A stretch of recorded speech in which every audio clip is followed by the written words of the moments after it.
안녕하세요. 새로운 한 주도 주님의 은혜와 평강이 여러분의 삶 가운데 가득하기를 축복합니다. 오늘 본문은 예레미야 12장입니다. 주님, 제가 주님과 변론할 때마다 언제나 주님이 오르셨습니다. 그러므로 주님께 공정성 문제 한 가지를 여쭙겠습니다. 어찌하여 악인들이 형통하며 배신자들이 모두 잘되기만 합니까? 주님께서 그들을 나무를 심듯이 심으셨으므로 뿌리를 내리고 자라며 열매도 맺으나 말로만 주님과 가까울 뿐 속으로는 주님과 멀리 떨어져 있습니다. 그러나 주님께서는 저를 아십니다. 주님은 저의 속을 들여다보시고 저의 마음이 주님과 함께 있음을 감찰하여 알고 계십니다. 그러므로 그들을 도살할 양처럼 끌어내시고 죽일 날을 정하셔서 따로 갈라내 두십시오. 이 땅이 언제까지 슬퍼하며 들녘의 모든 풀이 말라 죽어야 합니까? 이 땅에 사는 사람의 죄악 때문에 짐승과 새도 씨가 마르게 되었습니다. 사람들은 자기들이 무슨 일을 하든지 하나님께서 내려다보시지 않는다고 말하고 있습니다. 네가 사람과 달리기를 해도 피곤하면 어떻게 말과 달리기를 하겠느냐? 네가 조용한 땅에서만 안전하게 살 수 있다면 요단강의 창이란 물속에서는 어찌하겠느냐? 그렇다.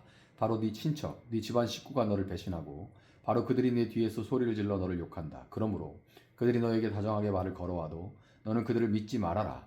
나는 내 집을 버렸다. 내 소유로 택한 내 백성을 포기하였다. 내가 진정으로 사랑한 백성을 바로 그들의 원수에게 넘겨주었다. 내 소유로 택한 내 백성이 내게 반항하였다. 숲속의 사자처럼 내게 으르렁거리며 덤벼들었다. 내 소유로 택한 내 백성은 사나운 매들에게 둘러싸인 새와 같다. 모든 들짐승아 어서 모여라. 몰려와서 이 새를 뜯어먹어라. 이방 통치자들이 내 포도원을 망쳐놓았고 내 농장을 짓밟아 버렸다. 그들은 내가 아끼는 밭을 사막으로 만들어버렸다. 그들이 내 땅을 황무지로 바꾸어 놓았다. 황무지가 된 이 땅이 나를 보고 통곡한다. 온 땅이 이렇게 황무지가 되었는데도 걱정하는 사람이 하나도 없구나. 강도 떼가 사막의 모든 언덕을 넘어서 몰려왔다. 내가 땅 이 끝에서 저 끝까지 칼로 휩쓸어 어느 누구도 평온하게 살 수 없게 하였다. 사람들이 밀을 심어도 가시만을 거두었고 그들이 수고해도 아무런 소득이 없었다. 그들은 나의 맹렬한 분노 때문에 아무런 소출도 없이 수치만 당하였다. 나 주가 말한다. 내가 내 백성 이스라엘에게 유산으로 준 땅을 침범한 모든 악한 이웃 백성을 두고 말한다. 내가 그 악한 백성들을 그들의 고향 땅에서 쫓아내고 유다 백성을 그들 가운데서 구하여 내겠다. 그러나 내가 그들을 쫓아낸 다음에는 다시 그들을 불쌍히 여겨서 제 땅, 제 고향으로 되돌려 보내겠다. 비록 그들이 내 백성에게 바알의 이름을 부르며 맹세하도록 가르쳤지만 그들이 내 백성의 도를 확실하게 배우고 내 이름을 부르며 주님의 살아계심을 두고 맹세하면 그들도 내 백성 가운데 들게 될 것이다. 그러나 그들이 복종하지 않으면 내가 그 민족을 완전히 뿌리채 뽑아 멸망시키겠다. 나 주의 말이다. 아멘. 자, 우리가 신앙생활 하면서 가장 답답함을 느낄 때가 여러분 언제십니까? 저는 하나님 말씀대로 살려고 애쓰는데 삶의 고난이 닥치고 또 반대로 정말 하나님을 비웃고 신경 쓰지 않고 하나님이 없다 하는 사람들이 오히려 승승장구하는 것처럼 보일 때 때로 이제 답답함을 느끼게 됩니다. 오늘 본문 12장 역시 그 절망적인 질문으로 시작을 합니다. 예언자 예레미야는 평생을 눈물로 하나님의 말씀을 전했는데 돌아온 것은 동족의 살해 위협뿐이었습니다. 예레미야를 핍박하고 심지어 이제 살해, 죽인다고 위협하는 그것이 사역의 열매 없이 이런 일만 계속 당하게 됐어요. 반면에 나라를 망하게 하는 악한 무리들은 여전히 건재했습니다. 이 거대한 모순 앞에서 예레미야는 하나님께 정직하게 따져 묻게 됩니다. 본문 1절에서 예레미야는 이렇게 말하죠. 주님, 제가 주님과 변론할 때마다 언제나 주님이 오르셨습니다. 그러므로 주님께 공정성 문제 한 가지를 여쭙겠습니다. 어찌하여 악인들이 형통하며 배신자들이 모두 잘되기만 합니까? 이 질문은 예레미야 개인의 불평이 아니라 의롭게 살고자 바르게 살아보고자 몸부림치는 모든 성도들의 탄식이라고 할 수가 있어요. 예레미야가 보기에 악인들은 하나님이 직접 심으신 나무처럼 뿌리를 내리고 잎이 무성하며 열매까지 맺고 있었습니다. 그들은 입술로는 하나님을 가까이 부르지만 마음은 하나님과 멀리 떨어진 외식하는 사람들이었죠. 그런데도 그들의 삶은 평탄해 보입니다. 저렇게 외식을 하는데 삶은 평탄해요. 그 고통이 얼마나 컸던지 예레미야는 3절에서 그들을 그러므로 도살할 양처럼 끌어내시고 죽일 날을 정하셔서 따로 갈라내 달라 이렇게 간구합니다. 우리 역시 세상을 보면서 공정하지 못하다라고 느껴질 때가 참 많죠. 하지만 오늘 성경은 이 질문 자체가 하나님을 향한 깊은 신뢰가 없으면 불가능한 정직한 호소라는 것을 보여줍니다. 하나님을 공정하신 분이라고 확실히 믿지 않으면 이런 질문을 정직하게 드릴 수도 없는 거죠. 그런데 이 질문에 대한 하나님의 대답이 우리의 예상을 완전히 빗나갑니다. 하나님은 악인들이 왜 잘 되는지 설명해 주시는 대신 오히려 예레미야를 더 강하게 훈련시키고자 하십니다. 5절입니다. 네가 사람과 달리기를 해도 피곤하면 어떻게 말과 달리기를 하겠느냐. 이 말씀은 욥기에서 하나님이 욥에게 주신 대답과 맥락을 같이 해요. 그러니까 막 40장, 41장 여기 가면은 막 하나님께서 욥의 질문에 대해서 막 욥이 제발 그만하십시오 하는데도 또 하나님이 막 더 들어봐 이러면서 내가 바다를 지을 때 그 바다 밑바닥을 걸어봤냐 막 이러면서 막 질문들을 욥의 질문의 질문으로 막 답을 막 그 질문의 질문으로 막 그렇게 상대하시죠. 여러분 신종론의 문제, 세상의 악과 고난의 문제, 선하신 하나님이 지으신 세상에 악과 고난이 가득한 이 문제는 인간의 머리로 이해하는 게 아니라 하나님의 절대적인 주권을 신뢰하는 믿음의 문제인 거예요. 하나님은 예레미야에게 눈앞의 작은 부조리에 무너지지 말고 앞으로 닥칠 더 큰 환난을 견딜 영적인 근력을 키우라고 말씀하십니다. 여러분 믿음이라는 것은 보이지 않는 것을 보는 거죠. 악인의 형통은 잠시 피었다가 지는 꽃과 같지만 하나님의 심판은 반드시 임합니다. 하나님은 우리가 당장의 억울함에 매몰되기보다 더 큰 하나님의 나라와 장차 올 그 영광을 바라보면서 말과 경주할 수 있는 강한 믿음의 소유자가 되기를 바라시는 거예요.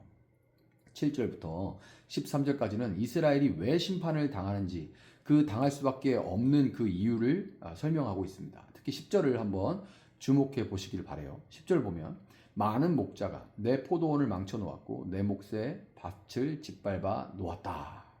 이게 이유죠. 여기서 목자는 백성을 바른 길로 인도해야 되는 지도자들과 거짓 선지자들을 의미합니다. 그들은 백성들에게 하나님의 공의를 가르치지 않았고 탐욕을 위해 왜곡된 가르침을 전했습니다. 그 결과 온 땅이 황폐해졌고 평화는 사라져버렸죠. 이 비극적인 상황은 우리에게 참된 목자의 부재를 뼈아프도록 깨닫게 합니다. 그리고 바로 이 지점에서 우리는 참된 목자이신 예수 그리스도를 바라볼 수밖에 없는 거예요. 세상의 목자들은 자기 유익을 위해서 양떼를 버리고 포도원을 망쳐버리지만 예수님은 양들을 살리기 위해서 자기 목숨을 버리셨습니다. 무너진 이스라엘의 포도원, 즉 죄로 얼룩진 이 세상은 오직 십자가에서 모든 물과 피를 쏟으신 그리스도의 사랑 안에서만 진정한 회복을 경험할 수가 있는 것이죠. 마지막으로 하나님은 이스라엘을 괴롭힌 이방 나라들 역시 심판하실 것을 선언하시는데요. 심판이 끝은 아니죠. 15절에서 하나님은 그들을 긍휼히 여기겠다 이렇게 말씀하시는데 만약에 그들이 이스라엘의 하나님을 알고 배우며 회개하면 그들 또한 하나님의 백성 가운데 세움을 입을 것이다 라고 약속을 하십니다. 이것이 하나님의 거대한 계획이에요. 하나님은 이스라엘만을 민족적으로 사랑하시는 분이 아니라 온 열방 가운데 남은 자를 구원하기 원하시는 선교적인 하나님이신 겁니다. 당장의 짧은 견해로는 악인이 이기는 것 같지만 하나님은 결국 모든 나라를 공의로 다스리시고 그 가운데 회개하는 자들을 구원하십니다. 우리가 세상의 부조리와 공정성의 문제에서 이 땅에 발을 딛고 살아가는 한 자유로울 수 없지만 그럼에도 불구하고 거기로부터 노임받을 수 있는 그 유일한 길은 이 거대한 하나님의 섭리를 믿음의 눈으로 바라보는 것입니다. 악의 승리는 일시적이지만 하나님의 통치는 영원한 것입니다. 그 통치의 절정이 바로 십자가를 통해 만민을 구원하신 예수 그리스도신 거예요. 여러분 오늘 하루를 살아가실 때 악인의 형통에 마음을 빼앗기지 않으시기를 바랍니다. 거기에 한번 마음을 빼앗기면 헤어나오기가 참 힘듭니다. 그들의 안개와 같이 곧 사라질 허상에 마음을 빼앗기지 않으시길 바라요. 오히려 말과 경주하라 라는 주님의 음성을 듣고 더 깊은 기도와 더 굳건한 말씀으로 영적인 근력, 체력을 기를 수 있기를 바랍니다. 보이지 않는 하나님의 손길을 신뢰하면서 십자가를 통해 진정한 정의와 승리를 완성하신 예수 그리스도를 그리스도만을 바라볼 수 있기를 바랍니다.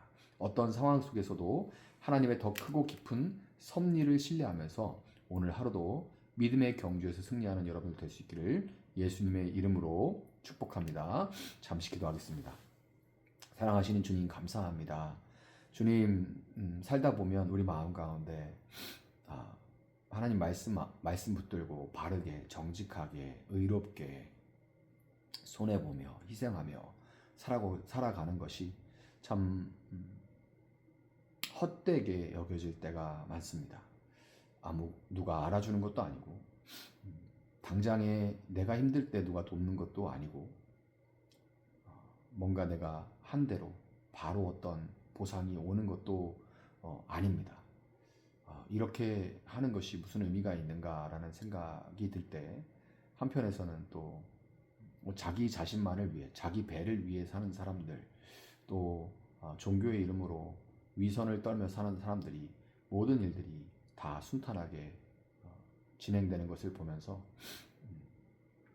마음 가운데 바람이 불어올 때가 많습니다. 그러나 주님, 우리가 짧은 안목으로 눈앞의 것들에 그 바람이 불면 해가 뜨면 사라져버릴 이슬과도 안개와도 같은 것들의 마음을 빼앗기지 않게 주님 도와주시고 허상이 아닌 실제적인 하나님의 나라를 바라볼 수 있도록 주님 도와주셔서 우리가 정말 현실에 휘둘리지 않는 영적인 근력과 체력을 길러낼 수 있도록 주님 도와주시고 말씀과 기도를 통하여 더욱더 굳건한 반석 위에 선 믿음으로 세워져 갈 수 있도록 주님 우리 가운데 함께하여 주시고 새로운 한 주도 주의 말씀 붙들고 살아갈 수 있는 승리할 수 있는 저희들 되어질 수 있도록 주님 도와주시기를 원합니다. 시대가 예레미야 때와 같이 참 어둡고 악하지만 그럼에도 불구하고 깨어 믿음에 굳게 서서 하나님의 사람답게 강건할 수 있도록 도와주시옵소서. 감사하며 예수님의 이름으로 기도합니다. 아멘.